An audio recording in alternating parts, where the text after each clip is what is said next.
அஸ்ஸலாமு அலைக்கும் வரஹ்மத்துல்லாஹி வபரகாத்துஹு. அன்பான தமிழ் சொந்தங்களுக்கு அல்லாஹ்வுடைய சாந்தியும் சமாதானமும் என்றென்றும் நிலவட்டுமாக வேண்டி இன்ஷா அல்லாஹ் இன்று நாம் புகாரி 5228 ஹதீஸினை பார்ப்போம். அம்மா ஆயிஷா ரலியல்லாஹு தஆலா அன்ஹா அவர்கள் அறிவிப்பாளர்.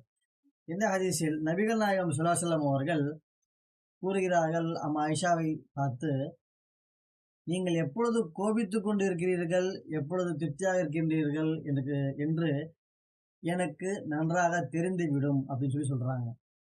எப்படி தெரியும் அப்படின்னு சொல்லி ஆயிஷா ரலியல்லாஹு அவர்கள் கேட்கிறாங்க. அதற்கு நபிகள் நாயகம் அவர்கள் பேசும் பொழுது, இப்ராஹிம் அலைஹிஸ்ஸலாம் அவர்களுடைய அதிபதி மீது சத்தியமாக, அதாவது இப்ராஹிம் அலைஹிஸ்ஸலாம் அவர்களை பயன்படுத்துவாங்க, அந்த பேரை பயன்படுத்துவாங்க.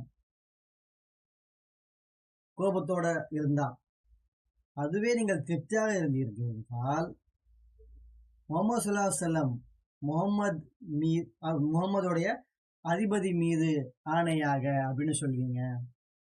கோபத்தோடு இருந்தாக்கா இப்ராஹிம் அலைஹிஸ்ஸலாம் அவர்களுடைய அதிபதி மீது ஆணையாக, அதுவே திருப்தியாக இருந்தார்கள் என்றால் முகமதின் அதிபதி மீது ஆணையாக அப்படின்ட்டு பேசுவீங்க அப்படின்னு சொல்றாங்க.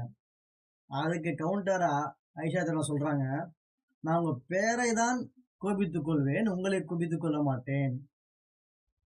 நபிகள் நாயகம் ஸல்லல்லாஹு அலைஹி வஸல்லம் அவர்களுக்கே இந்த பதில் தான் வருது அவங்க மனைவிடத்தில்.